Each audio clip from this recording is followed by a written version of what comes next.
Il-Ministru għall-Familja, Drittijiet tat-Tfal u Solidarjetà Soċjali Michael Falzon qal li l-Gvern jinsab impenjat ikompli indirizza l-anomaliji fil-pagi lil stazzjonijiet ta' ħaddiema li kienu jaħdmu fis-settur pubbliku fl-modi. Perba skemi dik taħlas tas-sara tal-Pulizija, l-iskema tal-ħaddiema tax-xatt, l-iskema tas-servizz pubbliku u l-iskema tal-ħlas tal-ħaddiema parastatali issa jinsabu magħluqa wara sensiela ta' pagamenti li ngħataw matul dawn aħħar 4 snin. Waqt konferenza tal-aħbarijiet il-Ministru Falzon qal li ser titkompla l-iskema għal dawk il-persuni li issa daħlet fis-6 sena u tapplika għal dawk il-ħaddiema li kienu impjegati f'xi korporazzjoni jew entità pubblika wara li jagħmlu xi żmien iservu fuq mill-korpi tax-xogħol imwafaqa qabel l-1979.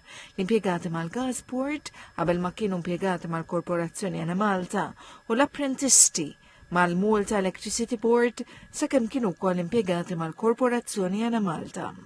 Għalli f'dawn il-5 snin, minn din l-iskema benefikaw medja ta' 1,600 persuna li bejnietom irċevew 4.6 miljun euro.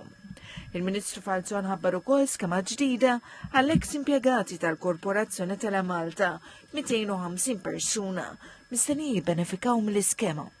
U skema ġdida l-eks ħaddiema tal-Malta Dry Docks u tal-Malta Shipbuilding li ser tkun applikabbli għal madwar 500 ħaddiema li fl-2003 kienu trasferiti mill-Malta Dry Docks lejn il-Malta Shipbuilding. Il-Ministru Falzon qal li għalkemm mhijiex ser tinħareġ skema, il-Gvern ser ikun qed jindirizza każ ta' inġustizzja mal-eks ħaddiema tal-Lukanda Verdala aktar minn 40 sena ilu. U dawk il-persuni li daħlu jaħdmu fis-servizz pubbliku u li qabel din id-data għamlu xi żmien iservu f'dipartimenti tal-Gvern iżda mhux bħala uffiċjali pubbliċi li kienu għadhom ma rtirawx qabel ma ħalqet l-iskema.